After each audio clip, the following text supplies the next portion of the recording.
pouvoir commencer sans trop tarder. En tout cas, merci encore pour votre participation et l'intérêt que vous portez à ce sujet. À toi, Bruno. Oui, bah bonsoir à toutes et à tous. Effectivement, merci pour votre participation nombreuse à ce webinaire de ce soir. Euh, Avant de commencer, on vous doit une explication. C'est vrai que on avait annoncé la participation d'un responsable d'une CPAM pour venir nous épauler sur cette présentation et donc faire en sorte de valider nos paroles, on va dire ça comme ça.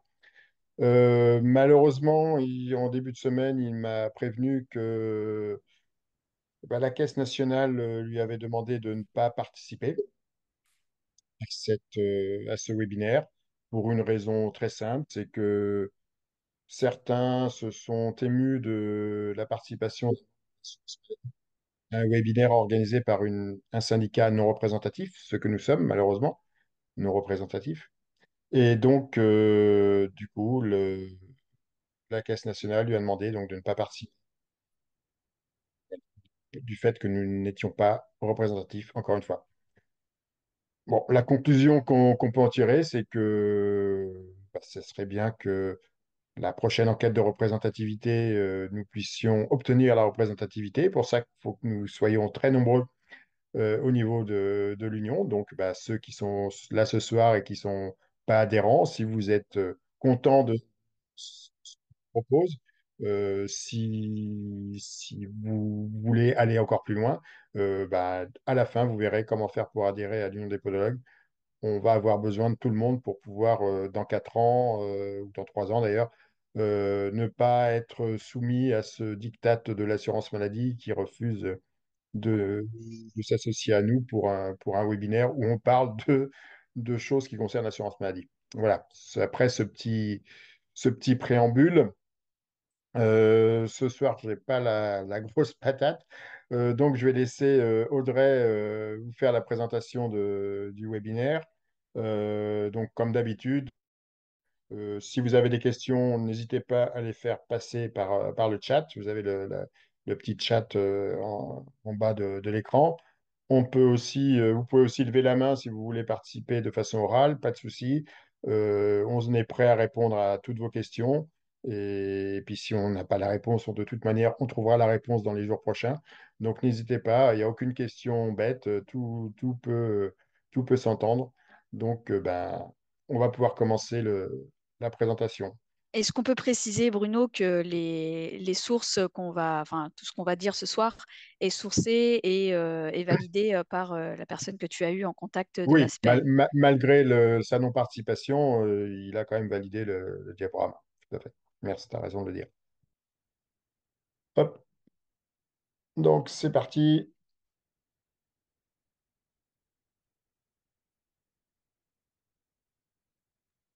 Hop.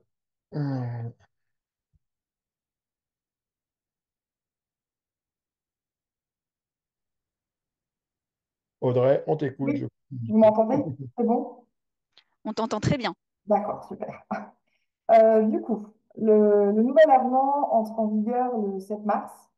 Euh, Avant cette date, il ne faut pas encore utiliser les nouvelles cotations, parce que ça sera rejeté. Euh, voilà, je pense que on peut passer à la diapositive suivante. On va voir quelles sont les conséquences et comment appliquer ce nouvel avenant.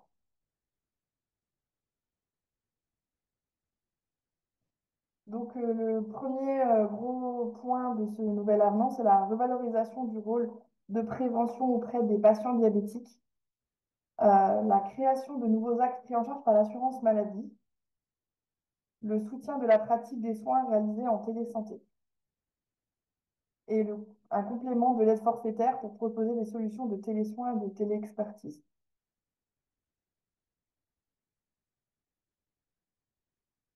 Alors, il y a eu dans le nouvel avenant, donc la plus grosse partie, c'est la revalorisation des séances de soins pour les patients à risque de grade 2 ou 3. Euh, est-ce qu'il y a, je ne sais plus si on marque les cotations après, dans la diapositive suivante.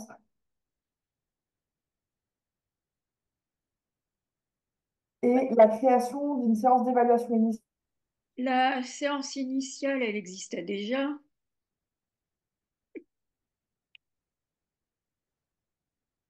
Et On a perdu Audrey, apparemment. Donc là, oui, non, mais il n'y avait pas de. Là, c'est une séance Avec spécifique. évaluation, ouais. C'est une séance spécifique pour la gradation. C'est une nouvelle cotation. C'est une séance uniquement où tu dois grader, enfin, qui est faite pour grader les patients. Donc, c'est quelque chose qui n'existait pas auparavant. Auparavant, c'était une première séance bilan où tu faisais un bilan et un soin. Là, c'est pour tous les patients potentiellement susceptibles de rentrer dans le dispositif pour lequel tu fais une séance de gradation. OK? Bon, moi, je vais reprendre la main puisqu'apparemment, Audrey, je ne sais pas où elle est passée.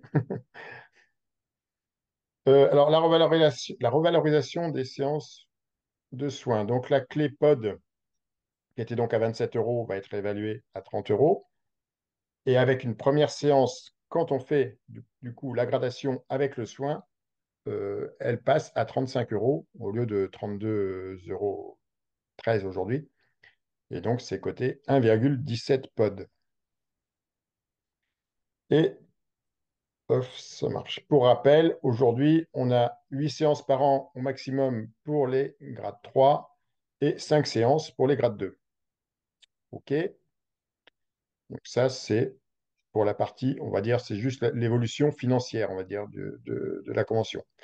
Donc là, cette séance de gradation à risque podologique qui est, qui est créée, elle est non soumise, si c'est la séance à prescription médicale,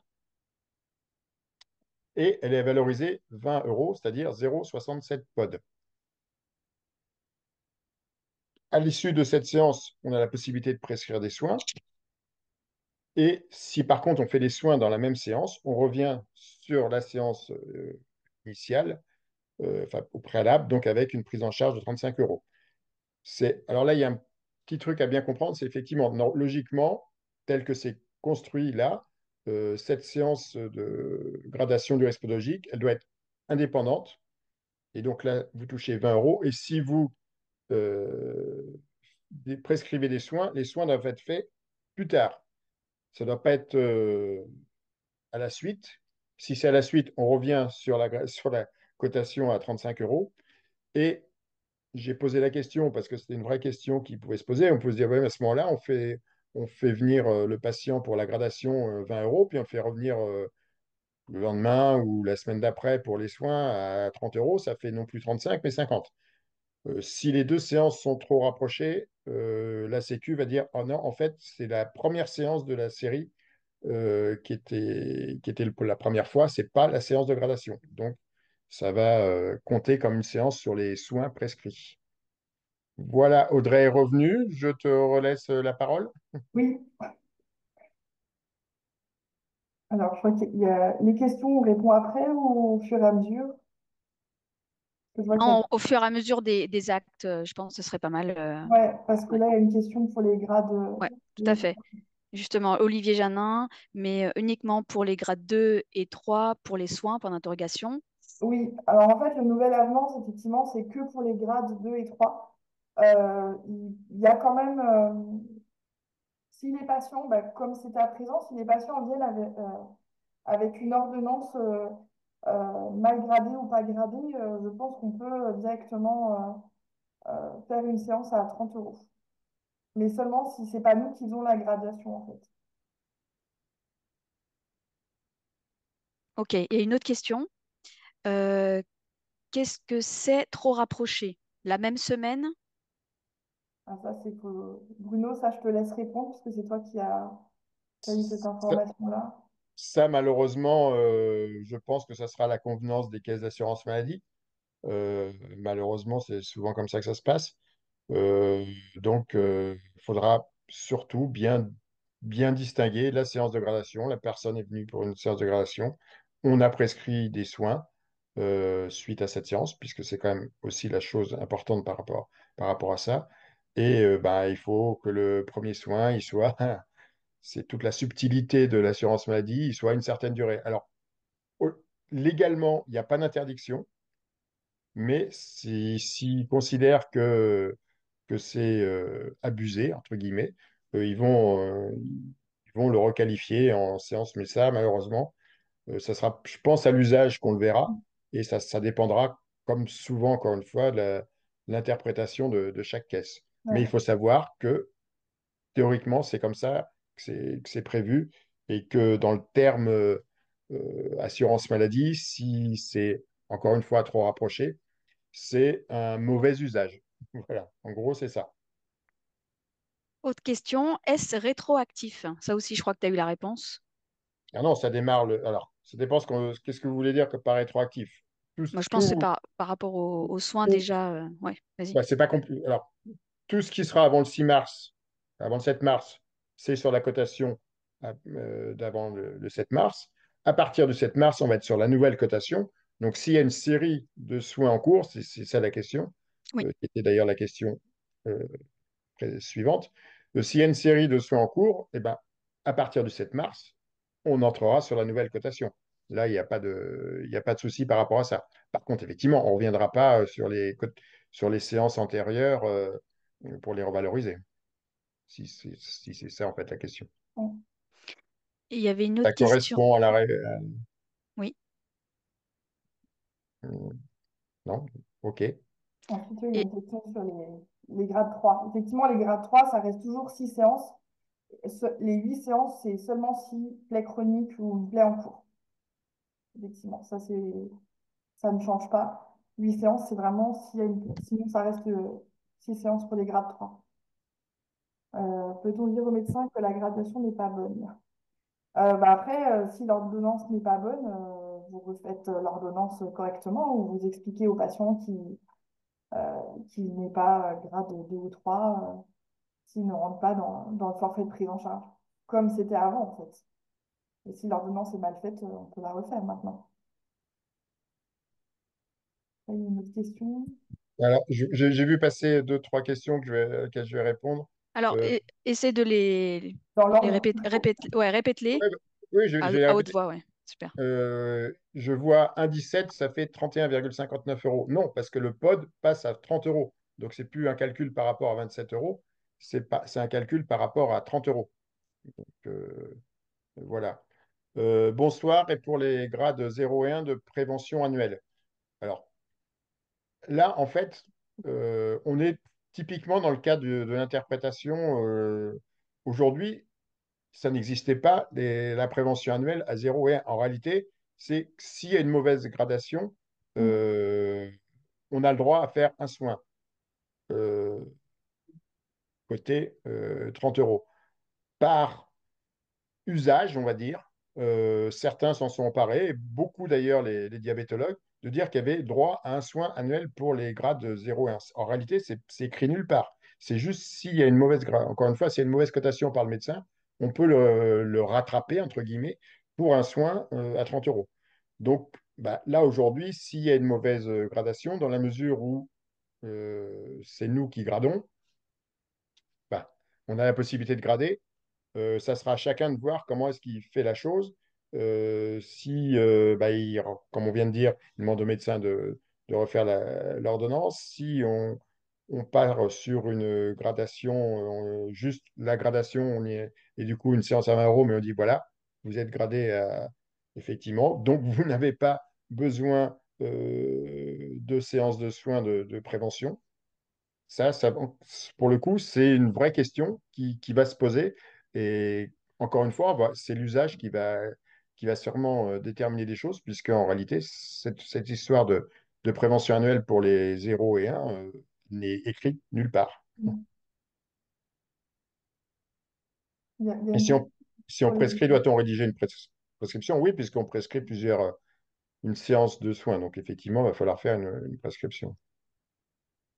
faut qu'on fasse nous-mêmes l'ordonnance. Mais sur le site de l'ordre, elles y sont déjà, les ordonnances, on peut les récupérer sur votre compte. Vous connectez sur le site de l'ordre. elles y sont déjà, et puis nous, on va en mettre aussi pour les adhérents à disposition. Euh, Quand on Et a donc, du coup, la dernière question, enfin, je sais pas si c'est la dernière, mais il y en la a séance de plein. gradation de 20 euros se fait que si on n'a pas d'ordo. Oui, et là, du coup, c'est aussi un accès direct des patients par rapport à ça. Mais si leur dos est mal gradé et pas de 20 euros, on va direct à 35. Non, si elle est mal gradée, on n'ira pas à 35 dans ce cas-là. De toute manière, si on reste sur la logique avant, de toute manière, ça resterait à 30, puisqu'on ne pouvait pas grader à 32 si c'était mal, enfin, côté à 32 si c'était mal gradé. Mais c'est le propos que je viens de tenir juste avant. Ça va être l'usage, malheureusement, qui va déterminer ça. Je me permets d'intervenir parce que vous avez sauté une question, c'est Odo Martégal, aura-t-on des ordos à 100% ou se les procurer? Alors actuellement, on prescrit en fait avec, si on va prendre les modèles sur le site de l'ordre par exemple, on prescrit sur des ordonnances simples, hein. Il n'y a pas besoin d'avoir une ordonnance binôme. Ouais.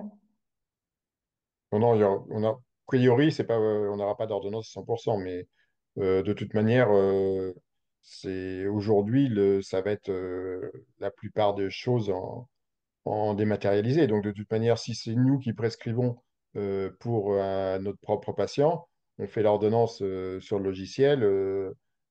Si vous faites la télétransmission, ça part comme ça, il y a pas de souci particulier. Est-ce que j'aurais sauté une autre question? Il y en a une. Est-ce que nous devons faire la séance de gradation si le médecin a déjà gradé l'ordonnance? Bah après, normalement, soit le patient, c'est oui, on doit la faire, puisque si c'est un patient, après, ça dépend du grade du patient. De toute façon, on doit toujours regrader, même si le médecin a déjà gradé une ordonnance.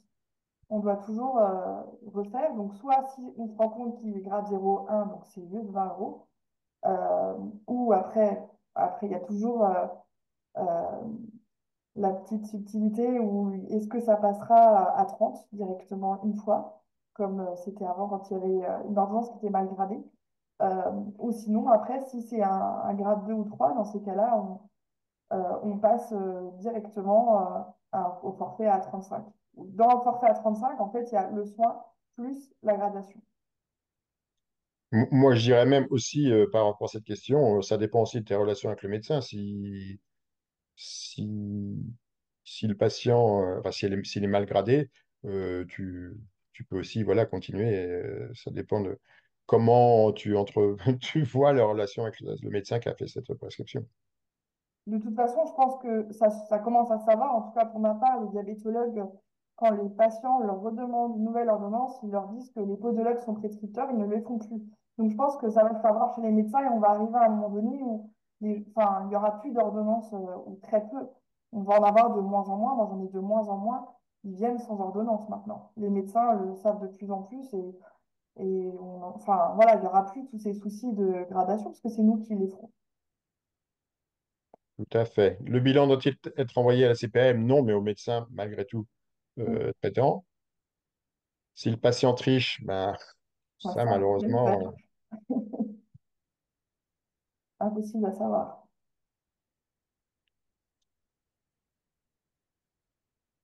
Pour un patient, alors. Donc, on pourrait faire une séance de cotation pour un patient grade 0, 1, 20 euros, et ensuite une séance à 30. Normalement, non. Normalement, c'est juste la, la séance de gradation. tout à fait. Alors, la prescription doit-elle se faire sur une ordonnance avec la case ALD? Car si refus de la CPM avec... alors, bah, de toute façon, la case ALD doit être cochée. Sinon, vous allez payer 65% de 30 euros ou 35. Refus de la CPM avec mon ordonnance. Euh, Bah, pour l'instant, de toute manière, on n'avait pas la prescription Bah si. sur le. Non, mais oui, enfin, Oui, non, d'accord, ok. Moi, j'ai J'ai dit pas quand de même une grosse reçu. bêtise. Alors, je sais pas si Madame Claire de Dieu, elle veut s'exprimer peut-être pour nous Peut-être. expliquer peut-être la question. Bonsoir, c'est moi qui ai posé la question. Oui, Du coup, en fait, j'avais fait passer en télétransmission une ordonnance pour un POD grade 2 et ça m'est revenu de la part de la sécurité sociale en me disant qu'en fait, pour le moment, auprès de leur caisse, ils n'avaient pas intégré le fait que les podologues puissent prescrire des soins pour les diabétiques. Donc, du coup, ils m'ont demandé à ce que le patient retourne chez le médecin pour que le médecin généraliste puisse faire la fameuse prescription correctement. Et ils m'ont dit que ça ne serait pas actif avant début 2025. Mais c'est quel, vous dépendez de quel CPM? Moi, Haute-Garonne. moi, j'ai dans l'idée qu'il faut s'assurer que toutes les CPAM puissent jouer le rôle, parce qu'il va y avoir plein de merde, j'ai dans l'idée, hein. On a intérêt à vraiment, si vraiment, oui, on s'intéresse à la question, on a intérêt à se renseigner, à savoir à l'avance, parce que ça va bloquer, je pense que ça va bloquer. Moi, Alors, pour alors, ma il y a deux choses différentes Vas-y, là. Bruno. Il y a deux choses différentes. Normalement, la prescription, j'ai dit une bêtise tout à l'heure, la prescription, effectivement, normalement, toutes les CPM sont censées l'appliquer depuis juillet. l'été dernier. Logiquement, la prescription, là, depuis le mois d'avril, il y a eu un temps d'adaptation, mais logiquement, depuis la fin de l'été, on va dire, on va leur laisser ça, normalement, toutes les CPM doivent l'appliquer. Donc, s'il y a des CPM encore qui ne l'appliquent pas et qui parlent de 2025 en plus, il y a un gros souci quand même. Ouais. Là, c'est pas logique. Ça veut dire Après, qu'ils ne prennent même pas l'avenant en compte, en fait. L'avenant, Ben, ça passe pour les semelles, mais pas pour les soins de diabétiques. oui, parce que les semelles, on pouvait déjà renouveler. Bah, parce Donc, qu'en les fait, PA le problème des diabétiques, c'est là, on arrive dans un truc d'ordre médical où c'est le médecin d'habitude qui fait le diagnostic du diabète. Je pense que c'est peut-être ça qui peut coincer. non, là, on est sur de l'administration, sur du blocage oui, parce administratif que pur et simple. C'est pas, non, non. Je pense moi, pas que moi, pour ça a à ma voir part, avec ça. depuis le 18 juillet, je peux, enfin, j'ai jamais eu de Et refus. on a intérêt quand même à se renseigner à l'avance parce que si, quand tu as des ordonnances et des trucs qui te sont renvoyés, que tu dois encore faire des recherches pour après, comment dire, c'est vraiment kikinant. Donc il vaut mieux à l'avance s'assurer que les choses vont bien se dérouler que de se retrouver avec les enquiquinements où on voudra refaire tout. Mais ça après, c'est l'usage de chacun. Je pense qu'il n'y a pas de. Mais c'est Après, vrai que il peut y encore y avoir des soucis par rapport à ça. Oui, tout à fait. ensuite, comment cela se passe à domicile? Peut-on facturer des ICA sur cet acte de gradation? Cas du patient domicile diabétique grade 0 ou 1. Ok. Il est Il faut possible. peut-être s'adresser au CPM départemental avec la loi qui est sortie, leur envoyer ça déjà. Oui, Euh, non, mais bon, encore une fois, c'est chacun qui va s'organiser. On- pour le domicile, moi, je pense qu'il n'y a pas de raison qu'ils refusent, hein. le domicile il est prévu dans la convention, C'est donc il n'y a ça. pas de raison de ne pas le faire. Après, c'est Pas de pareil, raison.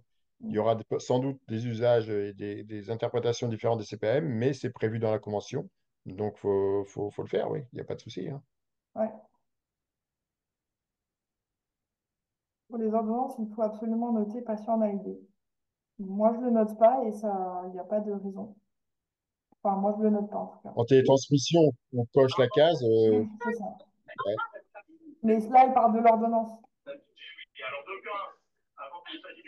Ah, il y a un micro qui est encore ouvert. Qui a laissé son micro ouvert? Ah, super, merci. Oui, donc du coup, c'est ce que je disais, en dématérialisé, cocher la case, hein. Je pense que même si l'ordonnance. De toute façon, que ce soit papier ou pas papier, la, la feuille de soin, on doit cocher la case ALD, quoi qu'il arrive, sauf si le patient n'est pas en ALD.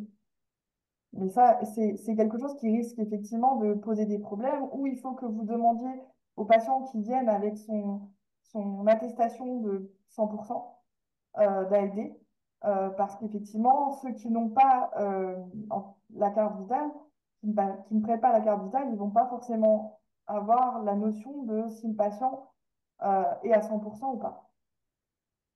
Donc ça, c'est effectivement, ça peut poser des problèmes pour ceux qui ne télétransmettent pas.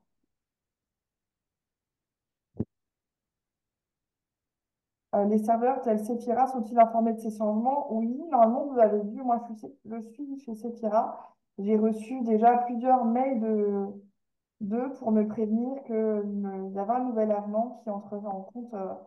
Donc ça, il n'y a pas de souci, hein, ils sont au courant. Normalement, tous les fournisseurs de logiciels, Il y a pas, ils sont informés et ça sera, ça sera fait en temps et en heure. Enfin, ils sont prévenus depuis le mois de septembre, donc je pense qu'ils ont eu le temps quand même de se préparer. Euh, on justifie comment auprès du médecin puisqu'on n'a pas de prescription de l'IMG ou de Codoplaire. Alors, justifier la gradation, c'est ça la question? Est-ce que Podo Martegal voudrait s'exprimer sur sa question? Oui, je suis là.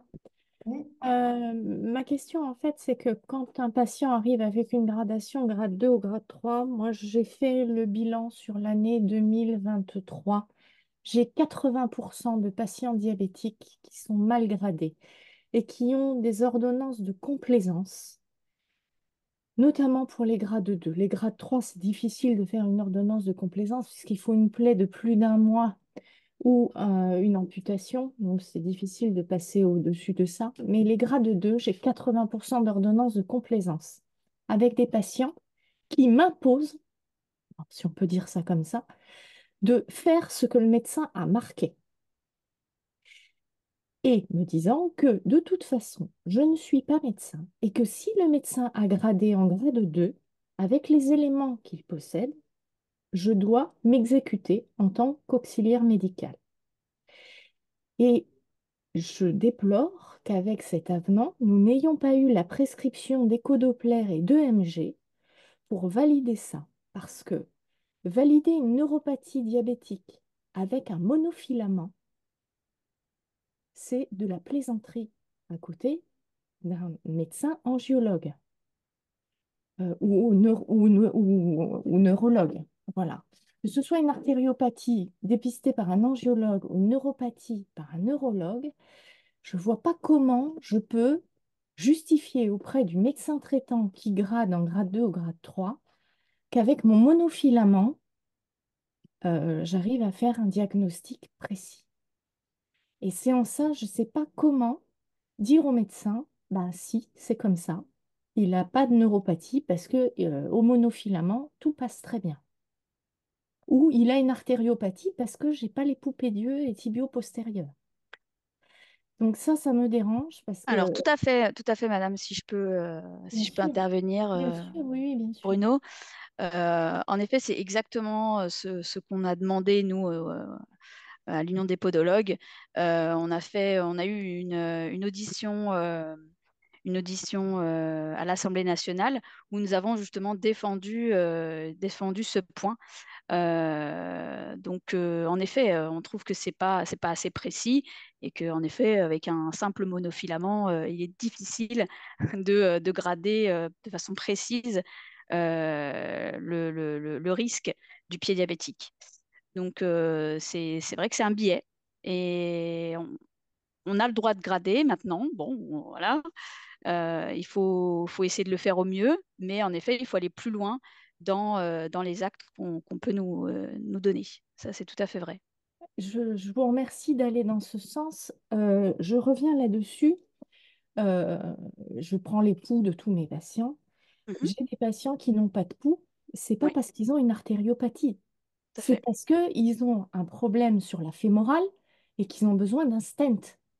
Encore une fois, je ne suis pas angiologue. Et la neuropathie, je ne vois pas comment on peut prouver qu'elle est d'origine diabétique. Le patient peut avoir une sciatique tronquée qui lui perturbe les sensations au niveau du pied. Et mon problème, c'est qu'on nous octroie la possibilité de grader sans qu'on puisse vérifier cette gradation. Et c'est ce qui me semble aberrant. On prend la responsabilité de médecins qui sont bac+12 ou bac+13 alors qu'on est bac+3. Et encore, je ne suis même pas sûre que ça ait été reconnu bac+3. Donc, ça Après, m'inquiète par rapport à la responsabilité qu'on a derrière. oui, oui, tout à fait. Mais après, cette possibilité de grader, il faut qu'on puisse préciser les outils que nous pouvons utiliser et les examens que l'on peut aussi prescrire à nos patients pour être le plus précis possible dans nos gradations. Après, on parle du pied diabétique. Le patient a subi des examens sanguins, des analyses qui prouvent, qui démontrent un prédiabète ou un diabète bien avancé.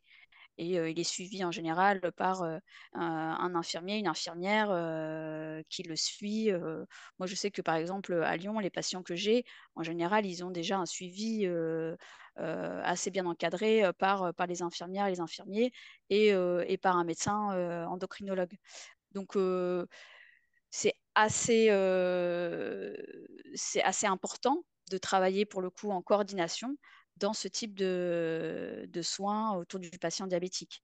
Je suis En tout effet, à fait, je suis tout quand à c'est fait un J'aimerais d'accord. patient... intervenir en tant que spécialiste. Excusez-moi, je suis podologue à l'hôpital pour le pied diabétique Ah, depuis plus de super. 22 ans. Oui. Alors, déjà, je vais rectifier quelque chose. L'EMG est complètement normal dans une neuropathie diabétique sensitive. Donc, ce n'est pas un examen qui va être pris en compte pour la gradation du POD. Parce que dans le POD, ce n'est que la neuropathie sensitive superficielle. Et celle-ci n'a qu'un examen. Ce sont les 9 points par pied, enfin, c'est les 3 points x 3 par pied faits par le monofilament de 10 grammes appliqué d'une certaine façon qui peut donner le diagnostic de neuropathie sensitive. En plus, dans le Ok. bilan, vous avez le diapason pour la neuropathie profonde. Profonde. Oui. Voilà, qui est neuromusculaire. Donc l'EMG ne nous apporterait absolument rien dans le cadre d'une gradation de POD. Ok.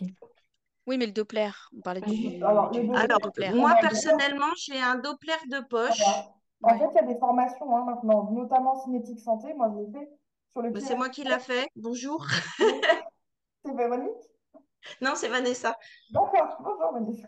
Bonjour. Donc oui, effectivement, à Cinétique Santé, il y a une formation où on nous apprend à utiliser un Doppler portable, calculer les IPS, donc qui effectivement viennent renforcer notre bilan et dont on a le droit d'utiliser au cabinet. Et ça coûte pas une fortune, hein.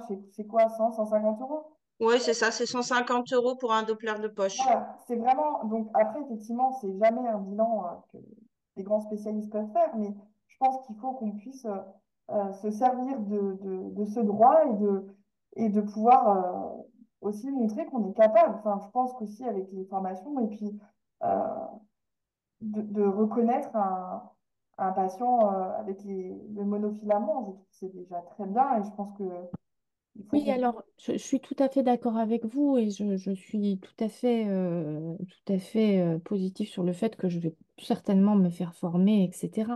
Mon problème, si vous voulez, c'est que 80% des patients que je vois en grade 2 ont été gradés injustement par leur médecin et vont forcément coincer quand on va leur dire qu'ils n'y ont plus droit. Et Après, ma question, c'est comment je le justifie auprès du médecin qui, lui, pendant 4, 5, 6, 10 ans, a gradé en grade 2 et qui est tout de même mon supérieur hiérarchique. J'ai pas de problème avec ça, hein. Moi, je suis paramédicale, je suis auxiliaire médical. J'ai pas de problème avec ce statut d'auxiliaire médical. Mais il reste mon supérieur hiérarchique. Et dans les textes, quand une ordonnance nous est donnée par le médecin, on doit l'appliquer. Évidemment, on peut l'appeler, lui expliquer que voilà, hein. Mais moi, j'ai eu le cas de médecins qui m'ont dit, vous faites ce qui est marqué sur l'ordonnance. Mais vous avez le droit de refuser, hein, puisque c'est un abus. Déjà, poser la question au patient si le médecin a ne serait-ce qu'appliqué le monofilament sur ses pieds. Vous allez D'accord. voir le nombre de médecins qui grattent sans même Non, non, il n'y faire en a pas. n'importe quel examen. On Oui, est bien oui, d'accord? ah oui, vous avez entièrement raison, hein. Pour qu'ils me mettent 80% de patients en grade 2 alors qu'ils sont grade 0 ou 1, c'est qu'ils n'ont jamais regardé, ni même regardé le pied des patients. De toute façon, moi, j'explique au médecin que je ne gagne pas ma vie avec même si c'est passé à 30 euros, on est tous à plus de 30 € le soin. On est bien d'accord. Je pense. Donc, nous faisons des diabétiques. pour ce qui est médical, éviter des amputations, etc. Mhm. Mais même si le médecin est notre supérieur hiérarchique, vous avez le droit de dire non. Moi, j'ai dit non à des endocrinologues pour des ordonnances de complaisance, bien qu'il m'ait dit, mais vous comprenez, cette dame n'a pas beaucoup d'argent, etc. Eh Mhm. bien, c'est non.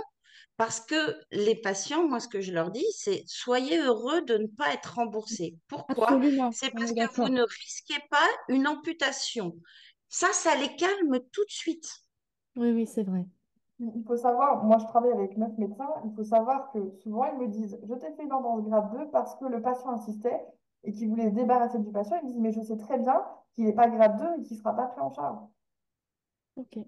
Ils Bon, cèdent bah, en très fait bien. sous la pression des patients aussi, hein. Ah oui, Et bien si, sûr. Oui, et oui. si vous refusez ces ordonnances de complaisance en envoyant au médecin comment est coté un POD, en Mhm. utilisant ce qu'il y a sur le site Amélie, par exemple, quand Mhm. vous leur faites une lettre en disant, voilà, j'ai fait le bilan, j'ai trouvé ça, j'ai fait tel test, voilà comment c'est pris en charge un diabétique, votre patient ne rentre pas dans les cotations de la CPAM.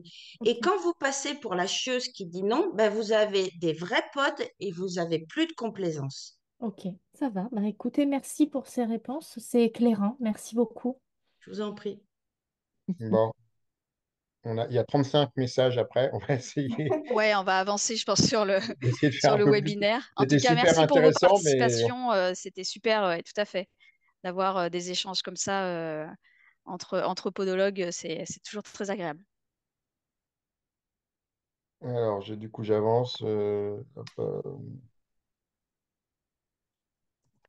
ok, en fait, on est sur le. Hop,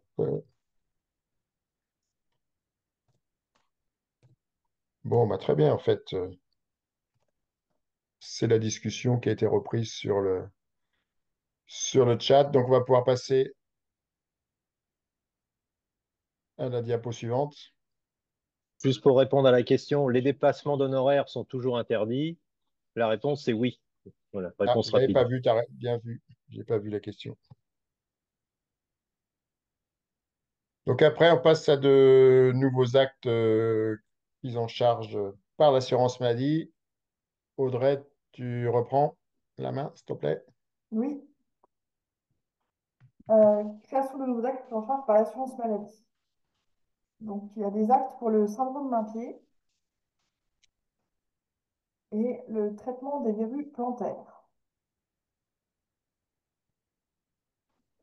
Pour le syndrome main-pied, il y a une séance de bilan et de prévention avant une chimiothérapie et ou avant une thérapie ciblée.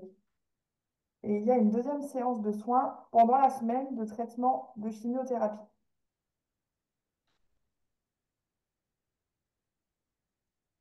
Alors, pour ces patients-là, ils ne sont orientés que par un oncologue. Donc là, on ne peut pas faire venir le patient directement. Il faut une ordonnance que des oncologues. Le médecin traitant, ça ne fonctionnera pas. Euh, Comme c'est l'oncologue qui nous adresse un patient, il faudra faire un compte rendu détaillé à l'oncologue et au médecin traitant du patient pour informer de la prise en charge de son patient.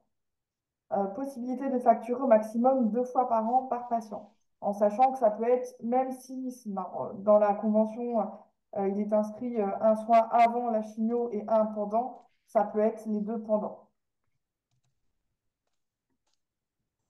Et donc, il sera coté 48 ANP pour 30 euros, Et idem, sans dépassement. sans dépassement, toujours. Traitement des verrues plantaires. Donc, il y a une séance de soins comprenant le traitement de l'hyperkératose et protection des tissus périphériques, ainsi que la description chimique de là ou des verrues dans la limite du champ de prescription par kératolytique. C'est-à-dire qu'il y a une prise en charge que pour les traitements par des produits kératolytiques.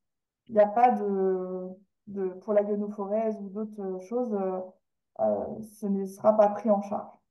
On revient juste 2 minutes sur les traitements pour les patients atteints de cancer, Oui. d'oncologie. Une question de Kéraz, pour informer de quoi le compte-rendu onco et médecin. Le compte-rendu qu'on va devoir envoyer du coup Bah après, c'est ce que vous avez fait, ce que vous avez pu observer et ce que vous avez fait pendant votre soin. Comme Existe...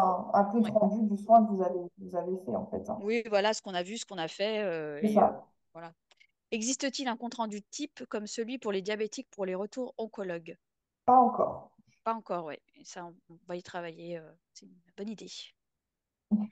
Y aura-t-il un modèle de bilan, etc. Bon, ça rejoint la question précédente. Enfin, bah, après, les modèles de bilan, effectivement, quand vous faites les formations sur le syndrome main-pied, vous avez aussi euh, pour effectivement apprendre à reconnaître la gravité du syndrome main-pied. Donc, je sais pas si, encore une fois, il y a des formations qui existent, hein. Ouais. Donc, on revient aux verrues. Du coup, Oui, tu peux passer c'est les bon, tu peux astuces. continuer sur les verrues. Donc, effectivement, c'est limité à 4 séances par patient, valorisé 20 euros, 31,7 AMP. Bruno, je te laisse intervenir sur l'information que tu as eue de la CPM. Ouais, donc 30, pas 30, pardon, 4 séances maximum par patient. Il n'y a pas en fait de notion de temps ou de temps du coup par rapport à ça. C'est-à-dire que ces 4 séances, c'est un traitement. Si le traitement doit être fait euh, dans la même année, il n'y a pas de problème particulier, il n'y a pas de limitation dans l'année. Mais logiquement, c'est du coup, vu comment c'est rédigé dans la convention, ça veut dire que le traitement, il faut que ça soit fait en 4 séances, que ça soit effectif et que ça fonctionne. Voilà, en gros, c'est ça. Bon, du coup, je vais reprendre la lecture du Oui, webinaire. je Ça ne te vais dérange pas, couper. Audrey, parce qu'apparemment, ça résonne et il y a Ouais, plusieurs personnes qui se plaignent de... je vais couper mon micro. Ouais. Désolée. Non, non, il n'y a pas de problème. Du coup, donc ces séances-là ne sont pas cumulables avec la facturation d'un acte pod. Euh, Si vous pouvez lire aussi en même temps les questions, s'il y en a. Donc, les véricides ne sont plus remboursés. Y aura-t-il un changement? Les véricides ne sont plus remboursés. Y aura-t-il un changement? On pas trop la question. Je pense que tu sauras Vanig. si les réussites vont être pris en charge. Mais Ah, d'accord. ça prend Euh, un temps. non, non, non, il y aura pas de. Là, on parle de l'acte chez le pédicure podologue. Les 4 séances maximum par patient. Qui seront du coup facturés à 20 euros. Et là aussi, par contre, il n'y aura pas de dépassement possible. Donc, c'est 20 euros l'acte de traitement par séance. Un traitement égale 4 séances et donc on peut avoir 2 traitements dans l'année. C'est ça. Alors oui, justement, il n'y a pas de limite en fait. Le traitement en fait de la verrue, c'est 4 séances et dans les 4 séances, c'est 20 euros par séance. Si je ne me trompe pas, Bruno, si je ne dis pas de bêtises. Ouais, ouais, non, c'est bien ça, ouais. C'est bien ça. Donc, la facturation verrue à proximité d'un acte pod peut-elle être un problème? À proximité, c'est encore une fois pas le jour même. Mm. Euh, mais par contre, si c'est espacé, non, ça ne posera pas de problème pour le traitement. Il faut savoir que par contre, les traitements avec, je ne sais pas si vous utilisez, quel traitement vous utilisez pour les verrues, mais les traitements avec le jouil pour les patients diabétiques, il faut vraiment être très, très, très vigilant en fonction du grade du pied du patient. À la limite, je dirais que c'est même à proscrire dans la plupart des cas. 2 verrues, 8 séances. Non. Alors Non. non, non, non. Si c'est 2 verrues espacées dans l'année, si c'est 2 verrues, une verrue qu'on a eue par exemple en janvier et une autre qu'on a eue en juin, on aura 4 séances par verrue remboursées.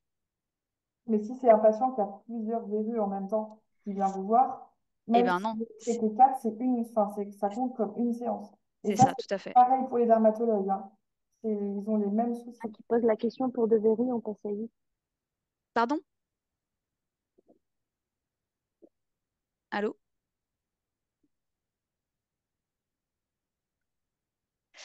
Bon, mais personne ne répond pas. Qu'entend-il dans l'utilisation des kératolytiques? les traitements pour éliminer les verrues. Je ne comprends pas trop la question. Bah, c'est kératolytique, c'est tout ce qui est jouy, acide Oui, salicylique. voilà, le traitement qu'on peut utiliser. C'est-à-dire qu'on ne peut pas utiliser les traitements autres que des traitements kératolytiques. Après, c'est vrai qu'il y a la question du stylo cryopène et des lasers. Normalement, Alors, ça n'est pas dans le cadre de prise en charge. c'est Après, pas, c'est pas, voilà, c'est bien noté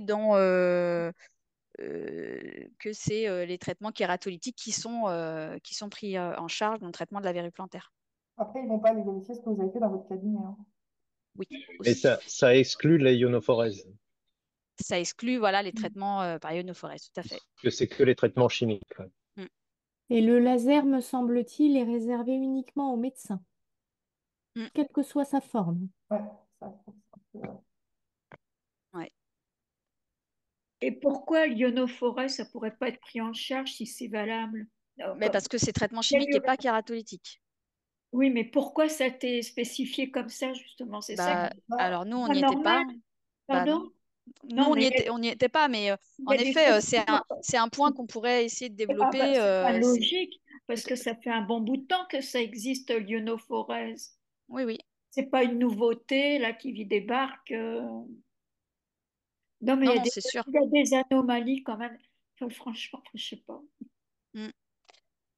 Oui, alors après, il y a toujours des points d'amélioration et on y travaille, en effet. Et c'est pour ça qu'on Je pense demande. qu'un On de... chirurgien, il a une palette d'instrumentation ou de ou produits, ou je sais pas quoi, et un chirurgien va pas l'enquiquiner dans ses actes qu'il va faire alors qu'il a une palette de possibilités.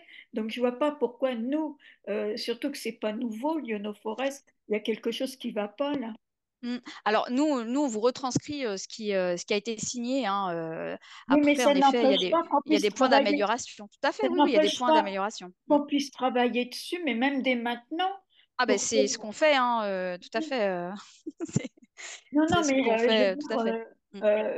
Mm. que ça peut être motivé, puisque, Ah bah comme complètement. j'ai dit, l'ionophorèse, ça ne date pas d'aujourd'hui. Il y a Mm. des gens qui ont du résultat. Donc, euh, Ouais.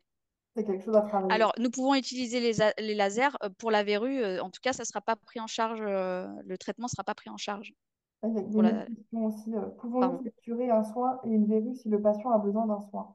Si c'est un soin classique PAPOD, oui, vous pouvez prendre la valeur de votre soin plus les 20 euros pour le... Dans la mesure où l'assurance maladie ne l'a pas, ne le Voilà. rembourse pas, il n'y a De pas toute de façon, souci. c'est pas Bah remboursé. oui, Donc, c'est ça.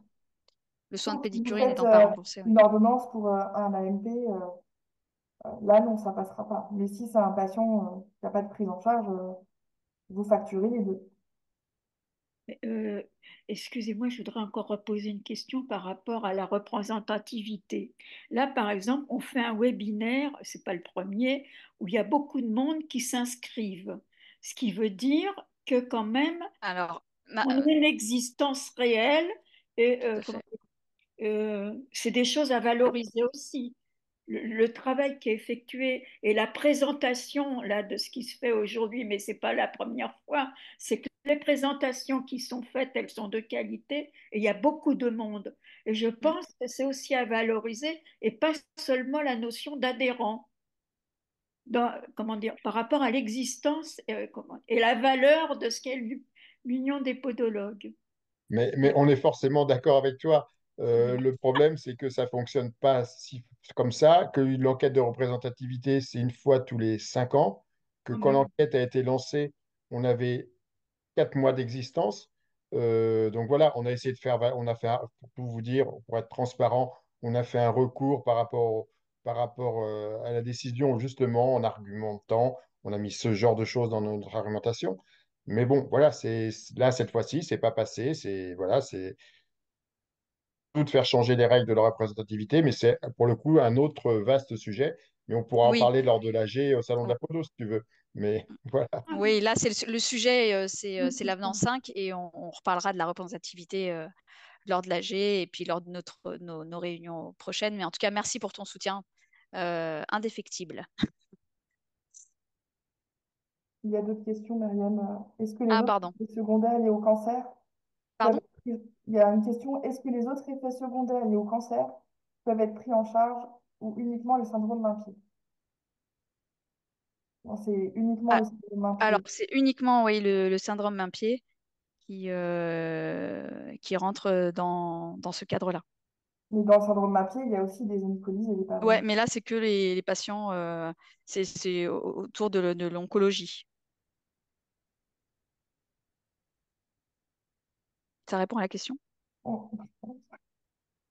Il y a aussi une autre. Soins pour verrues implique forcément la pose de verrucides ou cela peut être juste exérèse ou perkératose et prescription en pharmacie. Non, c'est bien Non. précisé que c'est Ouais. un soin et le traitement. Mais le traitement qu'on fait nous-mêmes, pas un traitement qu'on prescrit.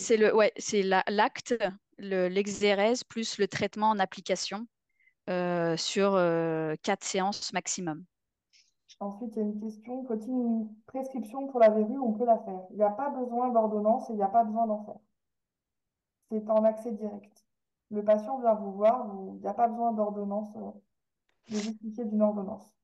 Donc après, par contre, pour la télétransmission, bah, vous rentrez la carte vitale et vous envoyez Sans sans forcément ordonnance. mettre l'ordonnance. Tout à fait. Il n'y a pas besoin d'ordonnance. Est-ce qu'on peut enchaîner du coup sur le reste? On regarde. Ah oui, alors la téléexpertise. Ah, ça, je vais t'aider. Alors, la téléexpertise permet à un professionnel de santé dit requérant de solliciter à distance l'avis d'un médecin dit requis, en raison de sa formation ou de sa compétence particulière sur la base d'informations de santé liées à la prise en charge d'un patient, même en l'absence du patient. Donc, on a mis un petit peu, enfin, on a mis du temps, on a relu et relu cette phrase et en effet, Audrey, je pense que tu seras à même Oui. de mieux répondre à cette question que moi. Alors, effectivement, nous, Enfin, dans notre région, en voilà. fait, il y a déjà, moi, je suis en région Centre-Val de Loire, il y a déjà des logiciels, en fait, qui ont été mis en place par les URPS, qui sont gratuits. Alors, en tout cas, dans ma région. Donc, il faut vous rapprocher des URPS pour savoir s'il y a déjà ces logiciels. Donc, nous, les podologues, nous pouvons être requérants, c'est-à-dire que nous pouvons demander l'avis d'un dermatologue ou d'un médecin en dehors de la présence du patient. Donc, ça peut être le soir ou entre deux patients. Vous envoyez en fait une demande avec des photos à un dermatologue qui sera le médecin requis. Euh, et vous serez indemnisé à condition que le médecin réponde et que le dossier soit clôturé. Quand le médecin clôture le dossier sur les logiciels, le médecin sera indemnisé et nous aussi. En revanche, un médecin ne peut pas vous requérir, c'est-à-dire qu'un médecin ne peut pas vous envoyer une photo et vous demander votre avis. Il n'y a pas encore, pour l'instant, les podologues ne sont pas requis. On ne sera pas indemnisé pour ça, en tout cas. Il n'y a pas la possibilité dans les logiciels, pour l'instant, en tout cas, nous, dans le logiciel qu'on utilise, c'est Omnidoc, il n'y a pas encore cette possibilité, sauf dans des cas très, très particuliers, des CPTS qui ont fait des demandes de prise en charge pour vraiment des choses très particulières. C'est encore autre chose. Voilà. Donc ça, c'est effectivement, vous pouvez, en fait, c'est un petit peu faire l'exercice coordonné et être rémunéré pour le faire. Et c'est limité Donc à l'acte, 10 ans. Ouais. ouais. Donc l'acte de téléexpertise sera valorisé à 10 euros sans dépassement. Et donc c'est l'acte. Donc on est d'accord, Audrey, que c'est lorsque l'on envoie une photo à un expert et que cet expert nous répond que nous sommes rémunérés de 10 euros. C'est ça. Il faut Voilà. qu'il clôture le dossier, en fait. C'est ça. S'il ne clôture pas le dossier, ben, on n'a pas les 10 euros de l'acte de Non, mais au moins, vous téléexpertise avez qu'on la a fait. réponse. C'est Ouais, bien pour les dermatologues. ouais. On est là pour contacter un chirurgien orthopédique. Après, ça va dépendre des gens qui sont inscrits dans vos régions sur les logiciels, hein. C'est toujours pareil. Donc, ça, c'est encore compliqué parce qu'il y a enfin, nous, ça fonctionne très bien chez nous, mais je ne suis pas sûre que ce soit aussi facile dans toutes les régions de France. Alors justement, la question, je rebondis sur une des questions. Est-ce valable pour contacter un chirurgien orthopédiste, par Mm. exemple, pour un hallux valgus? Normalement, on peut requérir tout le monde, sauf, alors dans la convention, la seule chose qui est indiquée, c'est les chirurgiens dentistes. C'est seulement si eux ont mis ça dans leur convention. Je ne sais pas ce qu'il y a dans leur convention, mais de toute façon, je ne pense pas qu'on sollicite énormément de chirurgiens dentistes. Donc, pour l'instant, la seule exception, effectivement, c'est les dentistes. Et en effet, il n'y a pas besoin que le patient soit présent, c'est juste la Non. photo et les explications qu'on envoie à l'expert qui permettent cet acte de téléexpertise. Cotation de la TLE, ben, c'est 10 euros.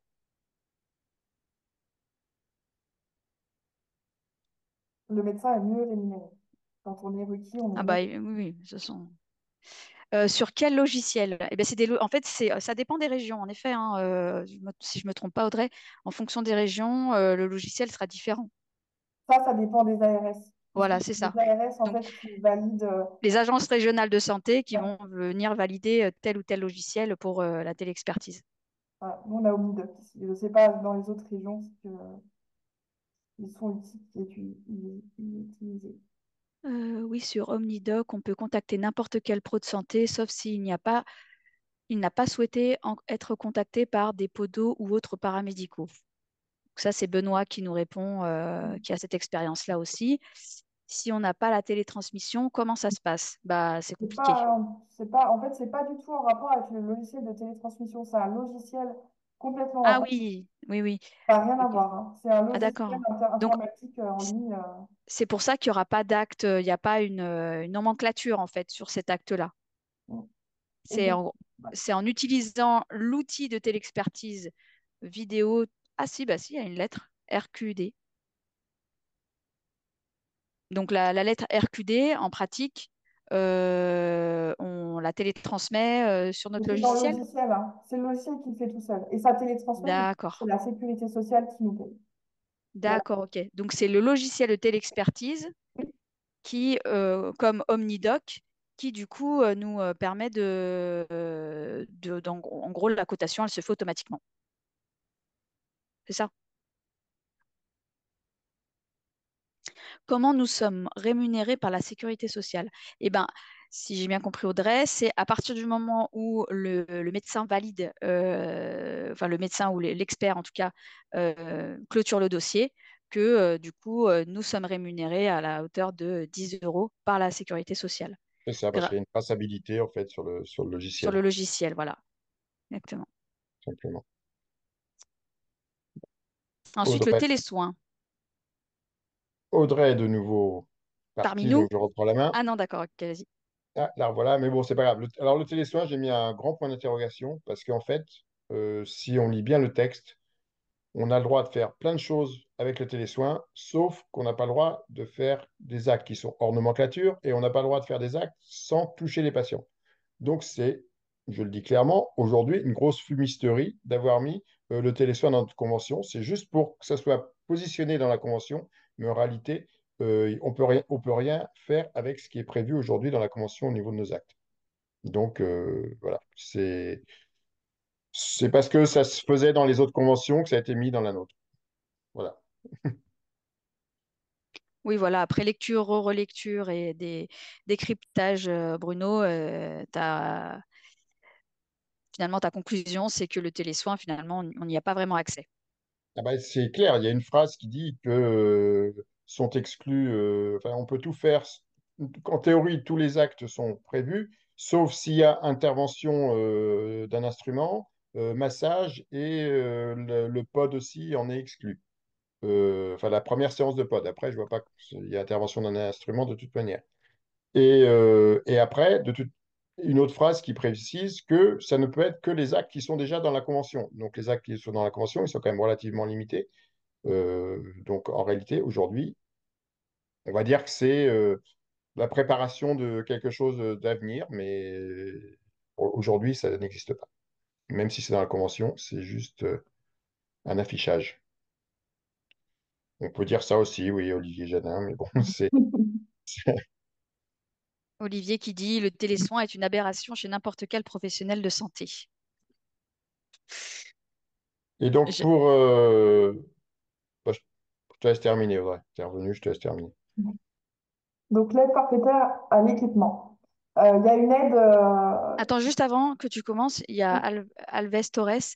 Pour la téléexpertise, Audrey, est-ce que nous pouvons demander un avis? Nous ne pouvons demander un avis que sur le pied ou sur autre chose?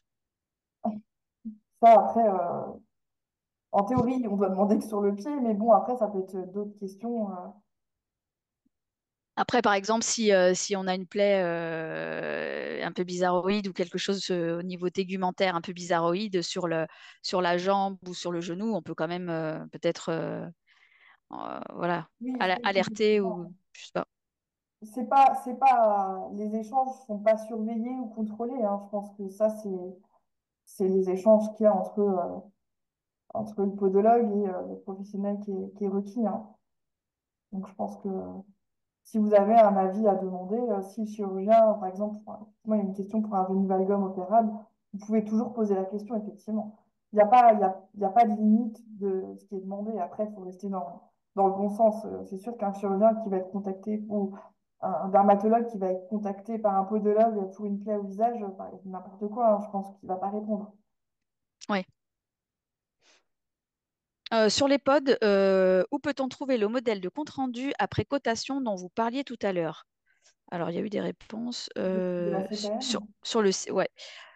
Oui, c'est sur le site de la CPAM. Il y en a d'autres qui disent qu'ils l'ont trouvé aussi sur le site de l'ordre. Dans le Non, compte, j'ai jamais vu sur le non, site c'est de plutôt l'ordre. le site de la CPAM où vous avez vraiment le bilan type Dans la convention. mm, C'est ça. dans la convention. Ouais, tout à fait. Normalement, il faut utiliser celui-là pour faire le bilan, qui est très bien fait d'ailleurs. Bon, après, Donc, c'est un peu sur basique. votre compte Amélie, Même pas. Non, c'est pas sur le compte Amélie, c'est directement, il faut aller sur le site sur le site officiel général de la CPAM. Amélie tout court, pas Amélie Pro. Ok, Amélie Pro. Mm. Alors, il y a marqué serons-nous rémunérés aussi? Si c'est pour la téléexpertise, oui, on est rémunéré 10 euros. Et donc, Alors, on enchaîne. l'aide forfaitaire à l'équipement. Donc, 350 euros pour l'équipement à la vidéotransmission et 175 euros pour l'équipement en appareils médicaux connectés. Pour l'instant, on n'a pas la liste des équipements connectés qui peuvent être potentiellement pris en charge. Et sachant que la vidéo transmission, c'est pour le télésoin. C'est ça. Donc, Voilà. encore une fois, et puis les équipements, bah, pareil, hein, les équipements en appareils médicaux connectés, c'est pour le télésoin aussi. Donc, à l'heure actuelle, même s'il y a une aide, je ne suis pas sûre que ça nous concerne vraiment. En tout cas, de toute façon, dans cet avenant, tout ce qui est télésoins, téléexpertise, tous les professionnels de santé euh, ont cette possibilité qui est rajoutée dans leurs avenants. C'est pas juste pour nous embêter, ou, enfin, tous les kinés, les orthophonistes, elles ont toutes eu cette demande de télésoins et téléexpertise. Alors, on a une autre question, mais qui va au-delà de l'avenant 5. Si on souhaite se déconventionner, ceci aura-t-il une incidence pour la prise en charge CPAM des orthèses plantaires? Non, non, non, c'est deux choses différentes. Donc ça n'a pas changé. La prise en charge des orthèses plantaires, c'est pas la convention euh, sur les soins, parce on va dire comme ça, il y a une convention soins et l'orthèse plantaire, c'est autre chose. Merci pour le partage et l'explication. L'autre syndicat est plutôt muet. Alors, c'est pas une question, c'est une remarque. C'est pourtant Et eux qui ont signé, mais bon, voilà, mais nous, on a fait, et qui nous, sont représentatifs. ouais, tout à fait. Nous, on fait le choix de dialoguer, d'échanger directement avec les pédicures podologues. C'est voilà, c'est notre façon de voir le syndicalisme et la protection des professionnels en général. Mais après, on peut se tromper. Si on se trompe, on revient sur ce qu'on a dit. Et de toute façon, on va faire un article, un dossier prochainement sur ce sujet-là. Voilà, si vous avez d'autres questions, on a encore quelques minutes. Il y a une question, Bruno, que tu peux peut-être répondre. Bah, Quel quels actes rentreront désormais dans le SNIR? Tous ces nouveaux actes vont être dans le SNIR à partir du moment où il y a une cotation validée et remboursée par la sécurité sociale, ça rentre dans le SNIR. Et par contre, alors les chutes, et que c'est facile à prescrire, bah, a priori, si on fait une prescription, ce ne sera pas pris en charge par la sécurité sociale. Faut que le médecin serve de secrétariat et généralement, il nous demande ce qu'il doit écrire sur sa prescription. Donc, quand est-ce que ça sera pris en charge? Quand est-ce que nous, si on fait une prescription, ce sera pris en charge par la Sécu? Pour les chutes. C'est pas la même, enfin, c'est pas la même question, mais euh, Bah, les orthèses plantaires, on peut prescrire, mais là, les chutes, on peut pas, quoi. A oui, mais priori. oui, enfin, c'était pas la question, c'est pas, enfin, c'est une autre Oui, je question. sais Moi, plus. Vous avez du jour. c'est pas la question sur le SNIR, c'est encore autre chose. Non, hein. Les, les semelles sont prévues, je crois. Alors là, pour le coup, C'est pas vrai. c'est l'autre syndicat qui négocie, puisqu'encore une fois, c'est le seul représentatif et qu'on nous Oui, je sais bien. interdit de parler. Mais oui, il y a quelque chose qui va être fait, mais de toute manière, euh, soit dans le meilleur des cas, ça sera alors, je vais même aller plus loin que j'allais dire quelque chose, je vais même aller plus loin. C'était prévu dès le départ. Pour le coup, moi, j'étais avec Louis Ollier lors de la signature de la première convention. Les semelles étaient prévues pour entrer dans le calcul, et c'est même pour ça que, quelque part, tous les problèmes qu'on a eus depuis par rapport à la cotisation maladie, c'était prévu que les semelles, c'était rédigé dans le préalable à la convention, que les orthèses plantaires rentreraient dans le SNIR avec, entre guillemets, quand les outils informatiques permettraient de les intégrer voilà, de façon simple, parce qu'il fallait les différencier des autres prestataires de semelles. Donc, voilà, c'est pas une nouveauté, c'est prévu depuis le départ. Par contre, ça sera de toute manière sur 28,86 €, ça rentrera dans le SNIR et le reste, bah, pour les semelles au-dessus de 37, et le reste, bah, ça partira en dépassement d'honoraires. Donc, alors là, c'est un autre sujet. On attend de savoir exactement ce qui va sortir des négociations qu'ont la FNP avec l'assurance maladie, mais le calcul, vite fait, ça va quand même pas changer fondamentalement les choses par rapport à la prise en charge de l'assurance maladie, parce qu'on va se retrouver quand même avec, en gros, 80% voire plus du tarif qui sera hors convention. Donc, de toute manière, le problème va pas être fondamentalement différent, même si ça va évoluer un petit peu, mais on fera mouliner les calculatrices dès qu'on aura les chiffres exacts et qu'on saura comment ça va se passer. Il y a une question, comment ça se passe quand le patient n'est pas en ALD? Le patient avance-t-il les honoraires? Bah, quand il n'est pas en ALD, on fait une cotation. Déjà, on fait une cotation avec à 60%. Donc, si on veut faire du tiers payant, sinon, effectivement, on lui fait avancer les honoraires. Oui. Soit il avance et il sera remboursé que 60% des 30 ou 35 euros, soit Enfin, la il faut plupart du dire temps, ils sont en ALD de toute manière dans ce la cadre-là. plupart, ouais. Non, je Ouais, crois que la question concernait les verrues, je pense. pour les verrues. Bah, sur les verrues, Avec ou pas, ça change rien. pour les verrues, on fera une cotation à 20 €. Effectivement, ça sera 60% en tiers payant si on fait le tiers payant. Non, pour Mais les verrues, ça change rien. Qu'il soit en ALD ou pas, ça sera remboursé 20 euros. oui, mais si tu veux faire un tiers payant, tu fais 60%, et il paiera la différence. Ça, c'est possible. Et par contre, pas de dépassement d'honoraires. Mm. Le bilan POD, c'est tous les ans. Et donc, les dépassements des orthèses ne vont peut-être pas nous pénaliser dans le SNIR. Et pour le PAMC ou non, oui, c'est ce que j'évoquais juste avant. Effectivement, quand on aura les chiffres, enfin, la- le mode de calcul qui va être proposé par, et comment ça va être intégré dans ce NIR, oui, il faudra tout recalculer et ça va dépendre de, il y a plein de facteurs qui vont rentrer en ligne de compte. Ça va être assez compliqué à calculer, mais comme je disais précédemment, je pense que ça ne va pas fondamentalement changer les choses pour la plupart des professionnels. Alors, Ouais, c'est un risque d'interdire le dépassement d'honoraires. Ça peut être par exemple, dire, bon, j'espère que nos amis de la FNP n'iront pas sur ce terrain-là, mais ça peut dire, bah, OK, le remboursement des semelles est, je veux dire n'importe quoi, mais est à 80 euros. Donc, c'est pris totalement en charge et vous êtes dans le cadre du PAMC, vos cotisations sociales sont prises à 0,11%, voilà. Mais par contre, il n'y a pas de dépassement d'honoraires. Ça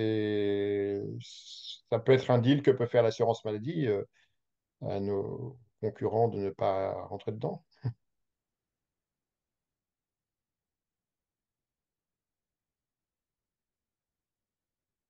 il y a une question, avez-vous une date approximative de l'accès au DMP? C'est quoi, c'est le Ségur? Hum, J'ai pas de, Le non, moi, j'ai dossier pas médical de. partagé, ben, on n'y a pas déjà accès? Dossier Non, médical mais après, partagé? c'est le Ségur numérique en santé. Mais pour l'instant, c'est déjà très compliqué pour les médecins. C'est pas encore bien mis en place. Donc pour nous, on n'est pas du pour l'instant, ça devait être effectivement en 2024, mais ça ne sera pas 2024, hein. On a accès au dossier médical partagé, mais en fait, avec le Ségur, on va pouvoir intégrer des données dedans. Mais on n'est pas, les paramédicaux, pour l'instant, c'est pas d'actualité, hein. Enfin, même si ça le sera un jour, déjà pour les médecins, c'est très complexe.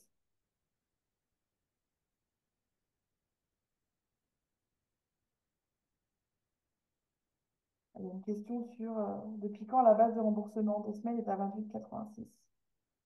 Effectivement. Pour les pointures supérieures à 37, je pense que ça a toujours été comme ça. Toujours, je sais pas, mais ça fait très longtemps, oui. Depuis qu'on est podologue, non, depuis que je suis podologue, c'est comme ça. Bah, depuis plus de 20 ans, oui, depuis plus de 20 ans, oui, ça Voilà. c'est clair. Alors, le tiers payant n'est pas une obligation. Non, le tiers payant n'est pas obligatoire. Par contre, si le patient vous demande, et normalement, on est obligé de le proposer. Après, si on a la carte vitale, si on prend la carte vitale, c'est quand même confortable, hein. On est payé 3 jours après, hein. Et le patient, pareil, pour les semaines, il est remboursé très rapidement.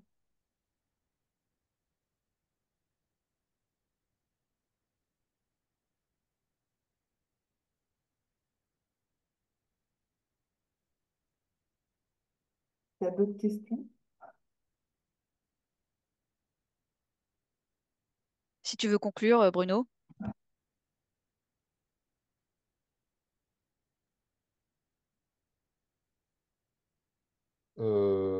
Hop. Alors, il y a une Ouais, ben, je pense que on a fait le tour, visiblement. Il y a eu beaucoup, beaucoup de questions ce soir, c'est super. Il y a la Donc, lettre clé de la verrue qui revient constamment. La- pardon? La lettre clé pour la verrue, il n'y a pas. Oui, mais en fait, il n'y a pas de clé spécifique pour la verrue, hein. C'est un C'est une cotation. AMP, une cotation d'AMP 31,7 d'AMP pour Voilà, un acte. oui. Donc, bah, merci. Ah, il y a encore des questions qui arrivent. Non, ok, Non. merci. Mhm. Merci à tous, hein, vous avez été très nombreux. Vas-y, tu peux conclure, Bruno. Donc oui, bah, je disais merci beaucoup. Effectivement, je reviens sur mon propos liminaire. Si vous voulez nous aider à devenir représentatif pour qu'on puisse avoir l'assurance maladie qui vienne appuyer nos dires sur ce genre de webinaire, ben, écoutez, vous avez l'adresse devant vos yeux pour venir adhérer à l'Union des podologues. Plus on sera nombreux, mieux ça sera. Et il y a plein de nouveaux messages, mais c'est peut-être Bah, que des... des messages de remerciement, merci beaucoup, c'est super. Ok. En tout cas, on se retrouve au salon pour ceux qui y seront. Voilà, c'est ce que j'allais dire aussi. Dans 10 jours, enfin 8 jours, on sera au salon de la podologie. Donc, si vous voulez venir nous voir, poser d'autres questions, échanger sur tout ce que vous voulez, il n'y a pas de souci, on sera là. Euh, et heureux de vous voir et de vous recevoir.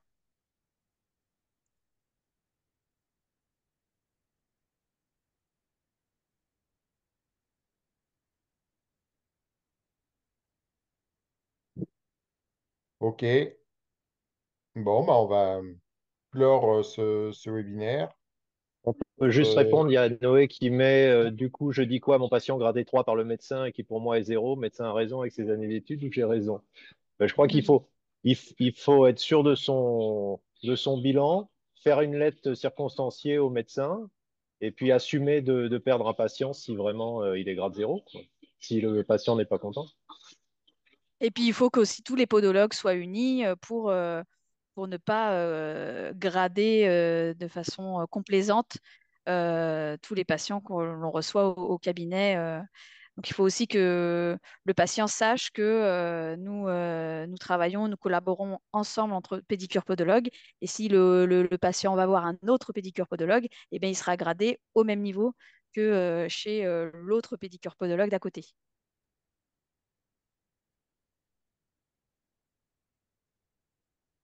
De toute façon, comme on disait tout à l'heure, hein, il y aura de moins en moins d'ordonnances de médecins, puisque les médecins vont savoir que on est en accès direct et qu'à un moment donné, on n'aura plus du tout d'ordonnance de médecin. Donc, il y aura plus de... Toutes ces questions-là se poseront plus. Oui. Alors, il faut bien insister sur l'importance du contact avec le médecin, hein, de faire des courriers, etc. C'est important, l'échange. C'est pas mettre les médecins à dos, hein. Je pense que sinon, vous faites une copie sur le site de Amélie, hein, comment grader, enfin, comment les grades sont faits, parce que les médecins confondent souvent les grades pour les diabétiques, ils les connaissent pas, hein. Donc, vous pouvez très bien leur renvoyer et leur avec un courrier en expliquant, et puis le bilan, surtout, que vous avez fait en expliquant que, euh, que vous avez observé sur le pied et s'il y a des déformations, s'il y a une neuropathie sensitive, etc. Moi, je pense que c'est pas se mettre à dos, c'est juste faire son travail. Après, si... Non, puis je pense qu'il y a beaucoup de médecins en fait qui apprécient la correspondance. Alors il y en a un certain nombre qui vont faire du rangement vertical, hein, et que nos lettres ils vont pas les lire, ils vont les mettre dans la poubelle. Mais il y en a quand même un certain nombre qui apprécient, hein, donc il faut le faire, hein.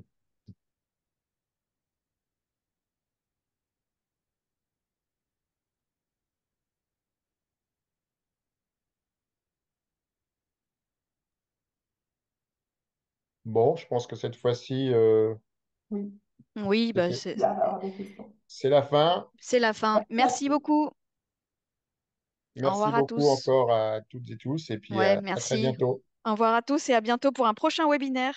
On vous informera sur le sujet du prochain webinaire. OK, bye. Au revoir. Au revoir.